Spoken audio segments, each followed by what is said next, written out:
dari Uqbah bin Amir radhiyallahu anhu, semoga Allah meridhai beliau mengatakan bahwa baginda Nabi bersabda, man alima ramya, barang siapa yang bisa menggunakan al-rimaya, bisa menggunakan panah, bisa memanah, dalam segi bahasa di dalam kamus atau di dalam istilah al-rimaya, orang yang bisa menggunakan alat pelontar senjata tajam yang bisa membunuh, misalkan panah kalau waktu zaman Nabi, karena waktu itu belum ada senapan. Atau sekarang barang siapa yang bisa menggunakan senapan, panah senapan, summa tarokahu, dia bisa gunakan itu tapi dia tinggalkan, dia tidak mau berlatih lagi, dia tidak mau berolahraga itu lagi, dia tidak mau menggunakannya lagi untuk berburu atau berlatih,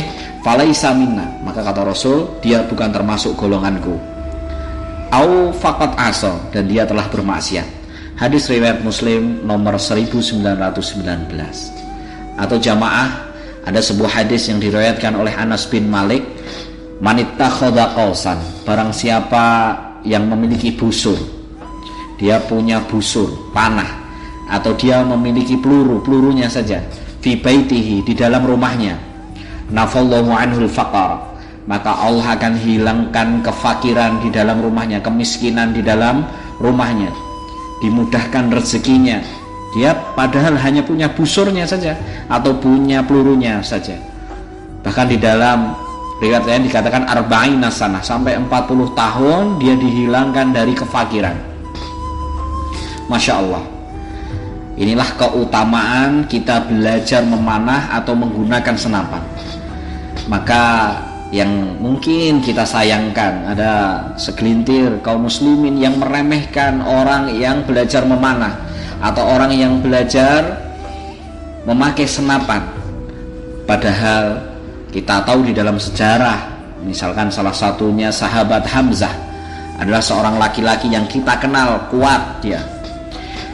Kita kenal dia sangat disegani, kita kenal dia sangat ditakuti oleh kalangan kafir Quraisy. Apa hobi beliau? Hobi beliau adalah berburu. Tidak hanya berburu hewan yang bisa dimakan, tapi beliau juga berburu singa untuk berlatih. Maka beliau terkenal sangat mahir menggunakan panahnya ketika beliau berperang. Beliau dikenal sebagai pemuda yang kuat memegang keyakinan dan pemuda yang sangat membela Nabi. Entah itu ketika beliau sebelum masuk Islam atau sesudah beliau masuk Islam.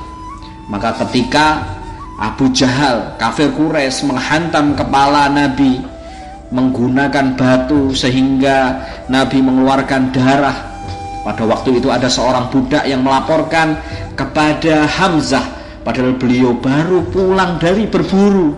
Beliau langsung mencari Abu Jahal, kemudian Abu Jahal dipukul dengan busur panah dari sahabat Hamzah. Maka marilah kita belajar melakukan sunnah Nabi, paling tidak membenci orang yang melakukan sunnah Nabi ini, yaitu menggunakan panah ataupun menggunakan senapan. Barakallahu fikum.